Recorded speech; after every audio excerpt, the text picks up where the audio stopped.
100 lebih.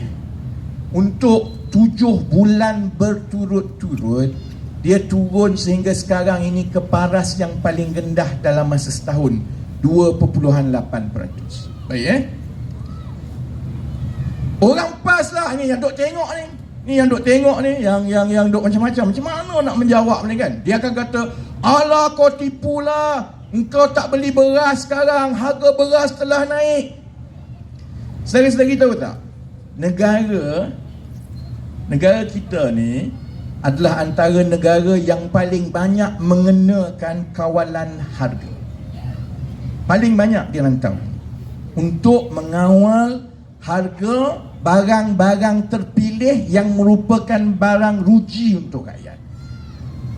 Konsep kawalan harga dalam bidang ekonomi ini bukanlah bermakna kamu boleh kawal semua. Kita kawal barang-barang asas yang digunakan oleh seramai mungkin rakyat biasa. Contoh dia, beras. Ada berapa puluh jenis beras yang ada? Ada beras satu yang saya pun tak tahu dia panggil apa, beras yang dikawal lah kan. Itu beras yang biasa, yang majoriti rakyat kita makan beras tempatan yang dikawal harga itu kan. Kemudian adalah beras basmati lah, beras quinoa lah, beras huma lah, beras super sana, super Thai, super Taiwan, super Jepun. Yang ini kau suka kau lah. Kau nak beli, kalau kau import mahal lah. Yang orang PAS duk kata harga beras naik, yang naik saudara-saudari ialah harga beras yang tidak dikawal. Yang kau pandai-pandai pergi beli beras import mahal tu kenapa? Kerajaan bila kita tentukan dasar nak kawal yang mana, kita sudah tentulah kita kawal harga yang digunakan oleh majoriti rakyat biasa. Nak kawal yang menteri makan buat apa? Dia sama juga. Orang kata apa nama ni, kalau boleh tidak kawal harga mi goreng.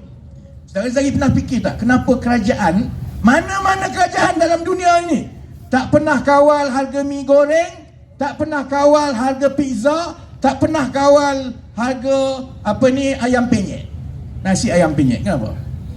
Bayangkan gerai sana, ayam mi goreng dia, mi goreng kosong, tak ada ayam. Yang ini mi goreng juga tapi ada kerang. Yang ini mi goreng juga tapi kedekut ni cili pun tak ada. Jadi bayangkan kalau kerajaan kata kami nak mengawal mi goreng, mampulah penguatkuasa ada 1000 jenis mi goreng. Pergi tangkap mi goreng dia kata, aku punya mi goreng ni memanglah aku jual mahal sikit pun tak apalah sebab aku punya tak ada cili. Khusus untuk orang yang tak makan cili. Pergi tanya yang ada ayam, ada jawapan dia.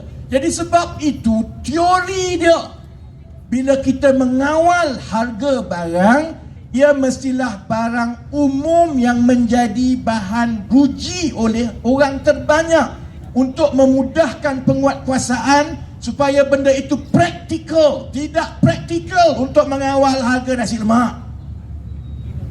Sebab itu saudara-saudari, bila dia kata harga barang naik mendadak ni, dia boleh cerita macam-macam lah. Saya nak ajak rakyat Malaysia yang menonton, dan saya yakin pengundi-pengundi di Medan memang cerdik lah kan, orang taman Medan.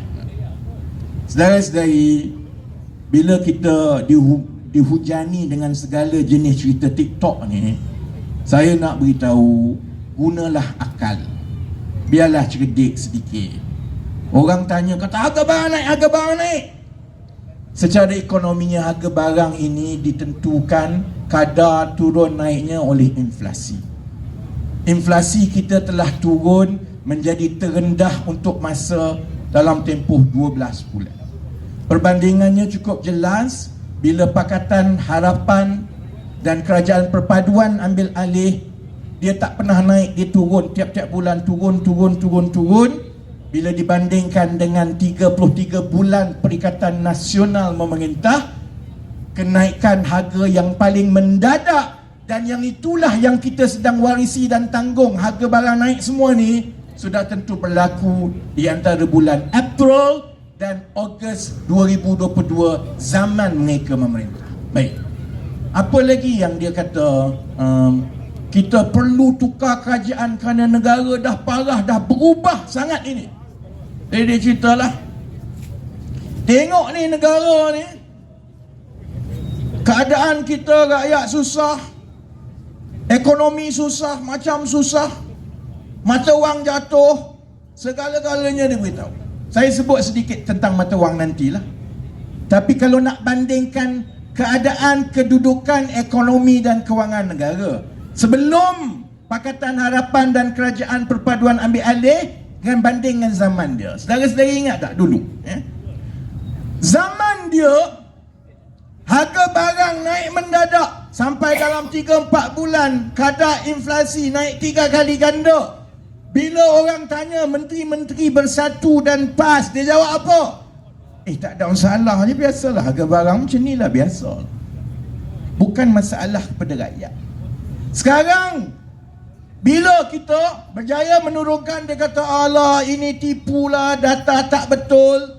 Macam itulah juga dia jawab bila kita ceritakan tentang kedudukan kewangan negara. Bila kita beritahu bahawa hutang negara sudah sampai 1.5 trilion, 1,500 bilion. Cuba tekan 1.5 trilion dalam handphone saudara-saudari, tak cukup kosong. Berapa belah kosong pun saya tak tahu. Sekarang dia bising, sampaikan Tan Sri Muhyiddin Yassin dalam parlimen, bangun, ini kerajaan, tak adakah perancangan untuk membantu rakyat dalam keadaan negara yang berada dalam zaman susah ini? Aku sabar je lah, sebab ingat dulu pernah baik dengan dia. Dia selalu juga naik truk saya untuk berceramah dulu masa zaman-zaman bersatu dengan Pakatan Harapan tahun 2016-2017 dulu. Aku ingat, ya Allah, muka tebalnya korang ni. Jadi pembangkang bolehlah jadi pembangkang, tapi paling kurang muka tu janganlah tebal sangat. Korang tambah hutang, korang buat masalah, tiba-tiba korang bajet jadi champion rakyat dia lepas kau tinggalkan hutang kat kita. Yang tinggalkan hutang sampai 1,500 bilion ini mereka. Yang berbelanja separuh mati mereka. Bila dia tak jadi kerajaan lagi, tiba-tiba dia buat bising. Tengok ini kerajaan Pakatan Harapan dan Kerajaan Perpaduan menganaktirikan orang-orang Melayu di Kelantan, di Terengganu, di Kedah. Kami tak dapat peruntukan. Aku pun semak lah, kan kementerian saya kan semak lah. Hampir betul. Rupanya kami bagi tahu ni lagi banyak daripada diorang bagi kepada Kelantan, Terengganu, Kedah dulu zaman diorang. Tapi dia boleh pusing cerita. Dia kata, tengok ni kerajaan perpaduan sekarang ni menganaktirikan dan menganiaya orang-orang miskin daripada Kelantan, daripada Kedah, daripada Terengganu. Sama juga dia beritahu, air di Kelantan ini tak dapat diselesaikan kerana kerajaan perpaduan tidak mahu bagi 8 bilion ringgit kepada kerajaan Kelantan untuk baiki air. Nasib baik Datuk Seri Anwar ni dia jenis bendul sikit tak? Dia kesian. Betul ke? Kita betul-betul nak tolong. Dia pun panggil lah mesyuarat. Saya duk fikirlah tentang apa sampai 8 bilion ni. Jadi dia pun tunjuk, ini kami perlukan 8 bilion untuk baiki kemudahan air. Kita perlukan 7 loji air yang baru. Okey? Dia pun tunjukkan, yang ini 500 liter, juta liter sehari. Aku pun dah lupa, dia 500,000 ke 500 juta. Mana Amir ni, menteri besar, dapat panggilan. Saya lupa, saya rasa dia kapasiti satu water treatment plant 500,000 liter sehari kan. Okay. Yang ini 500, ini campur lagi 500 sampai 7 ni kan. Kemudian kami tanya, sebenarnya kamu nak sampai 8 bilion bina sampai 7 loji rawatan ni, sebenarnya berapa je permintaan dan penggunaan air yang diperlukan ni? Dia pun beritahu, saya pun tanya, kalau ikut tu bukannya kalau dapat satu lagi loji rawatan air tambahan, bukankah dah cukup untuk satu negeri Kelantan? Oh tak apalah, kita minta je. Saudara-saudari, bila kita tengok-tengok balik, yang dia duk cerita kat semua orang, 8 bilion yang tak diberikan,